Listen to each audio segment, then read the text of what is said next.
The last voice message. The last thing she ever said to me wasn't, "I love you." It wasn't goodbye.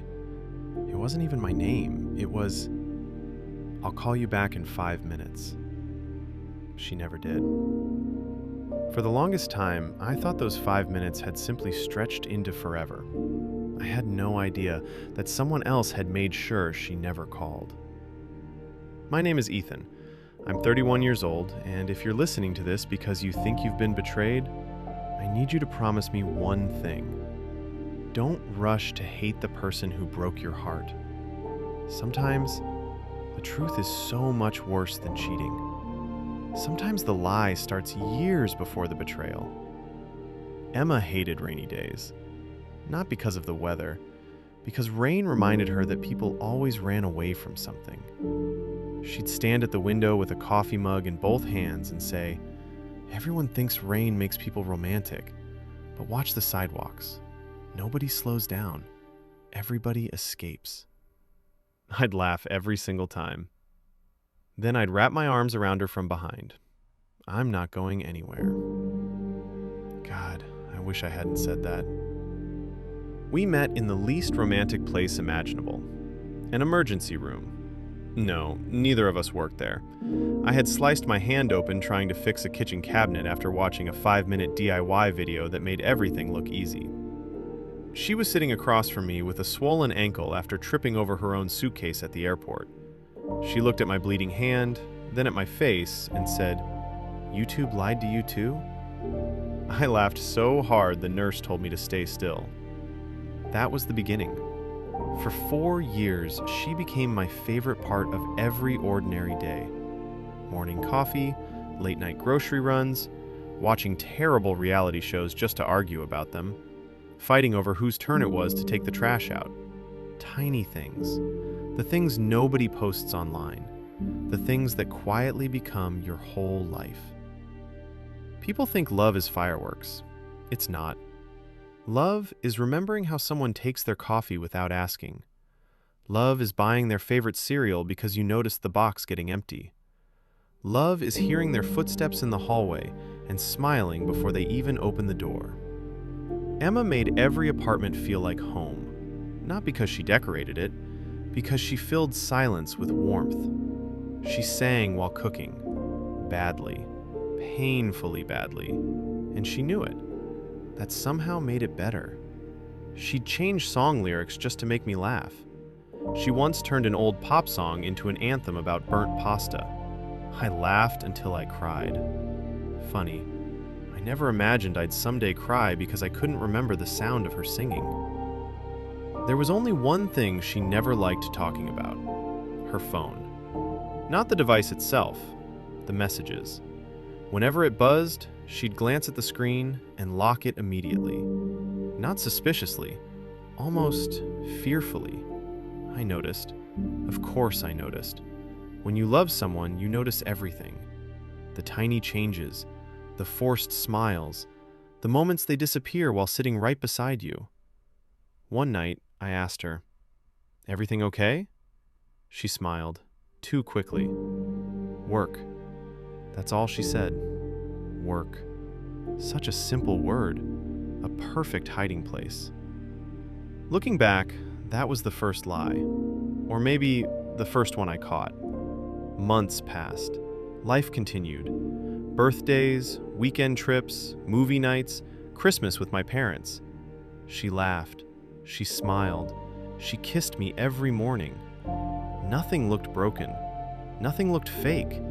And yet, sometimes I'd wake up in the middle of the night and she'd already be awake, sitting on the edge of the bed, looking into darkness, not crying, just thinking. I'd ask, "You okay?" She'd nod. Always, always nod, never explain. You know what's terrifying? When someone you love keeps surviving something they refuse to tell you about. One Friday afternoon, everything changed. Not dramatically, not with shouting, not with a confession, with a grocery list. I know, sounds ridiculous. She left a handwritten list on the kitchen counter. Milk, eggs, coffee beans, bread, tomatoes. Underneath, she had written, "Love you. Don't forget dessert." There was a tiny heart, just like always, just like hundreds of mornings before. That note stayed in my wallet for months because I thought it was one of the last pieces of proof that she loved me. Around 6 that evening, she called me. Running late, traffic, nothing unusual. "I'll call you back in 5 minutes." That was it. 5 minutes became 10. 10 became 30, then an hour, then midnight. I called. No answer. Again. Voicemail. Again. Straight to voicemail. I drove every road between her office and home. Nothing. Hospitals. Nothing. Police. Nothing. By sunrise, I hadn't slept. I hadn't eaten. I hadn't even changed clothes. I just kept replaying those final words. 5 minutes. She came home, 23 hours later, walking, completely unharmed. I nearly collapsed. I ran to her, wrapped my arms around her. She didn't hug me back. That's when fear changed into something else. She looked exhausted, like she'd aged 10 years overnight. "We need to talk." Every man knows those words. Nobody survives them unchanged. She sat on the couch, wouldn't look at me, hands shaking. "I'm leaving." No explanation, no anger, no tears, just certainty. I laughed, not because it was funny, because my brain rejected reality. "Stop joking." She didn't. "Emma." Nothing. "Did I do something?" She closed her eyes, then whispered, "No." "Is there someone else?" Silence, long enough to become an answer. I felt my heartbeat actually hurt, like someone had wrapped barbed wire around it. She finally spoke, very quietly. "I'm sorry." Not no, not yes, just, "I'm sorry."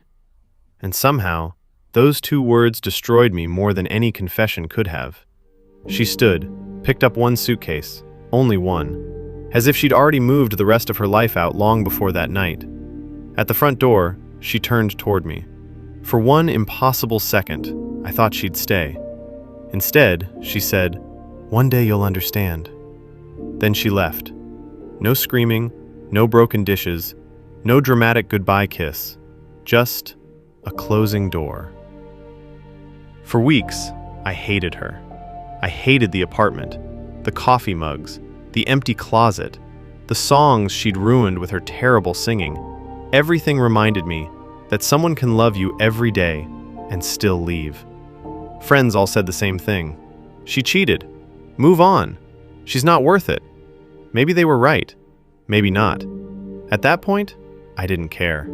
Until 3 months later, when a man I'd never seen before knocked on my front door. He was wearing a dark gray suit, no tie, maybe 50 years old, calm, almost emotionless. He asked only one question. "Are you Ethan Carter?" I nodded. He handed me a sealed envelope. "Emma asked me to give you this." He paused. "Only if she failed." Failed? What? Before I could ask another question, the man was already walking away. Inside the envelope was a single key, a storage unit number, and one handwritten sentence in Emma's unmistakable handwriting. If you're reading this, it means they finally found me first. And in that moment, the grief changed shape. It was no longer about loss. It was about not knowing what I had actually lost. Because suddenly, I wasn't sure if I was betrayed or if I was protected. And that's when I realized something terrifying. Emma didn't leave because she stopped loving me. She left because something was watching both of us, long before I ever noticed.